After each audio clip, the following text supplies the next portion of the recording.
இன்றைக்கி green fish fry எப்படி செய்யலான்னு பார்க்கலாம். க்ரீன் ஃபிஷ் ஃப்ரை செய்கிறதுக்கு நான் காணாங்கழுத்த மீன் எடுத்துருக்கேன். இந்த காணாங்கழுத்த மீனை நான் வாஷ் பண்ணி உள்ளே இருக்கிறதெல்லாம் க்ளீன் பண்ணி வாலை மட்டும் கட் பண்ணாமல் முதுகில் மட்டும் ஒரு 3-4-5 கோடு போட்டிருக்கேன். மசாலாலாம் சாஃப்டாக இருக்கிறதுனால இந்த மீனில் ஒட்டாது. அதனால் நான் கட் பண்ணி நடுவில் கட் பண்ணி வச்சுருக்கேன். இது ஹோட்டல் ஸ்டைலில் நான் வறுக்கிறேன். வீட்டில் நம்ம வாலெல்லாம் எடுத்துகிட்டு தான் சமைப்போம், வறுப்போம். இது பாருங்கள், நான் ஹோட்டல் ஸ்டைலில் நான் வறுக்கிறேன். இது மாதிரி நல்லா ஃபுல் மீனை வச்சு வறுப்பாங்க, அதுமாரி நான் வறுக்கிறேன். இதுக்கு தேவையான க்ரீன் மசாலாவை நான் ரெடி பண்ணுறேன். இது ஜாரில் ஒரு கைப்பிடி அளவு புதினா இலையை எடுத்துக்கிறேன். ஒரு கொத்து கொத்தமல்லியை நான் காம்போடு, அந்த காம்பு கொஞ்சம் தண்டோடு நான் போட்டுக்கிறேன். ஒரு 3 கொத்து கருவேப்பிலையும் நான் இது கூட சேர்த்துக்கிறேன். கருவேப்பிலையும் சேர்த்தா நல்லது, மீன் வாசனையெல்லாம் வராமல் நல்லாயிருக்கும். ஒரு 5 பச்சை மிளகாவும் இதை கூட நான் சேர்த்துக்கிறேன். க்ரீன் ஃபிஷ் ஃப்ரைக்கு மிளகாவும் போடுவோம், மிளகாத்தூள்லாம் லைட்டாக போடுவோம். அதனால் பச்சை மிளகா க்ரீனுக்கு கலருக்கு கொஞ்சம் நல்லா இருக்குன்றதுனால ஒரு 5 மிளகா இதுக்கு சேர்த்துக்கிறேன். மசாலா கம்மியாக பண்ணிக்கிட்டலாம். ஒரு 6-7 பல் பூண்டும் இதை கூட நான் சேர்த்துக்கினேன். ஒரு துண்டு இஞ்சியும் நான் பொடி அதெல்லாம் கட் பண்ணி சேர்த்துக்கிறேன். இதெல்லாம் சேர்த்து நம்ம இப்போ மிக்சியில் அரைச்சிக்கலாம்.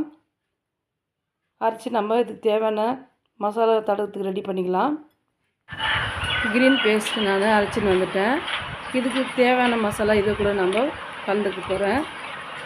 இது நான் தனி மிளகாத்தூள் எதுவும் போல், சிவப்பு மிளகாத்தூள் எதுவும் போல், கரம் மசாலா தூளும் மஞ்சத்தூளும் மிளகாத்தூளை மட்டும்தான் சேர்த்துக்கிறேன். நான் நீங்கள் தேவைப்பட்டால் மிளகாத்தூள் சேர்த்துக்கலாம். நான் இதில் மிளகாத்தூளெல்லாம் சேர்க்கல. சால்ட்டும் கரம் மசாலா தூளும் மஞ்சத்தூளும் மிளகுத்தூளை மட்டும்தான் சேர்க்குறேன். இந்த மசாலா கூடவே ஒரு அரை எலுமிச்சை பழத்தை நான் லெமனையும் புழிஞ்சிக்கிறேன்.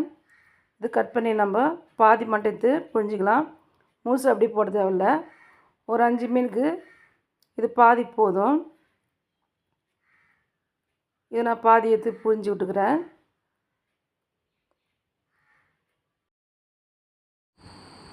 இது நல்லா சேர்த்து நம்ம ஒரு வாட்டி நம்ம மிக்ஸ் பண்ணி நிற்கிறேன், கலந்து விட்டுக்கிறேன். இது நம்ம மீன் மேலே இப்போ நம்ம தடவிக்கலாம். மீன் மேலே எல்லாத்தையும் நான் தடவிக்கிறேன். அந்த கேப்லலாம் நல்லா மசாலா உள்ளே போகிற மாதிரி நல்லா தடவி வச்சுக்கிறேன்.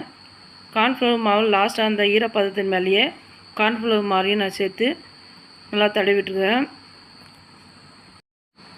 க்ரீன் பேஸ்ட் தடவின பிறகு லாஸ்ட்டாக தான் நான் கார்ன்ஃப்ளவர் மாவை மேலே தடவுறேன். ஏன் தடவுறேன்னா மீன் முருகலாகவும் வரும், மசாலாவும் உதிராமல் இருக்கும், அதனால் மேலே தடவுறேன். இந்த மசாலா தடவுனது நான் ஃப்ரிட்ஜில் 1 ஹவராக வச்சு எடுக்க போகிறேன். மசாலா தடவின மீனெல்லாம் ஃப்ரிட்ஜிலேருந்து 1 ஹவர் வச்சு எடுத்துட்டேன். இப்போ நான் எல்லா மீனும் பொரித்து எடுக்கிறதுக்காக தவாவில் எண்ணெய் ஊற்றி ஒரு 3 பீஸாக நான் போட்டு ஃப்ரை பண்ண போகிறேன். இது நம்ம சிம்மிலே வச்சு நம்ம ஒரு 2 வாட்டியோ 3 வாட்டியோ திருப்பி நம்ம ஃப்ரை பண்ணி எடுக்கலாம். இந்த மீன் 3 பீஸாக போட்டு நான் இப்போ வறுக்கிறேன்.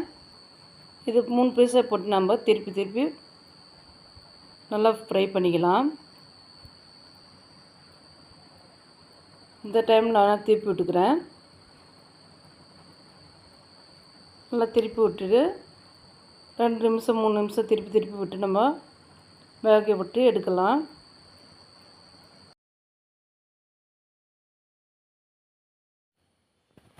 இது போல் நம்ம திருப்பி முருகலாக ஆகிற வரைக்கும் ஃப்ரை பண்ணிக்கலாம். இது தவாவில் நம்ம வறுக்கிறதுனால நல்லா எல்லா பக்கமும் நல்லா வெந்து முருகலாக வரும், எல்லா பக்கமும் சமமாக வெந்திருக்கும்.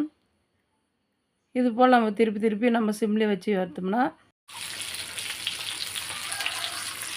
அவ்வளோதான், இந்த மீன் ஃப்ரை ஆயிடுச்சு. இந்த டைம் நான் எடுத்துடுறேன். பாருங்கள், நல்லா முருகலாக உடையாமல் மசாலாவும் உதிராமல் நல்லா வந்திருக்கு. க்ரீன் ஃபிஷ் ஃப்ரையை நீங்கள் இது போல் ஒரு டைம் செஞ்சு பாருங்கள். எனக்கு ரொம்ப நாள் ஆசை க்ரீன் பீஸ் ஃப்ரை செய்யணுன்னு. அதனால தான் அந்த க்ரீன் பீஸ் ஃப்ரையை நான் செஞ்சுருக்கேன். மீதியில் 2 மீனை நான் பொரித்து எடுத்துக்கிறேன். இதுக்கு முன்னாடி நான் இதுமாரி க்ரீன் பீஸ் ஃப்ரையை நான் செஞ்சதில்ல. இது ரொம்ப ஈஸியாக தான் இருக்குது. நீங்களும் இது போல் வாரத்தில் ஒரு வாட்டி மீன் வாங்கும்போது ஒரு வாட்டி க்ரீன் பீஸ் ஃப்ரையை நீங்கள் செஞ்சு வீட்டிலேயே டேஸ்ட்டாக சாப்பிட்லாம். இந்த வீடியோ உங்களுக்கு பிடிச்சிருந்தா ஸ்ரீதேவி லைஃப் ஸ்டைலுக்கு லைக் பண்ணுங்கள், சப்ஸ்கிரைப் பண்ணுங்கள். தேங்க்யூ.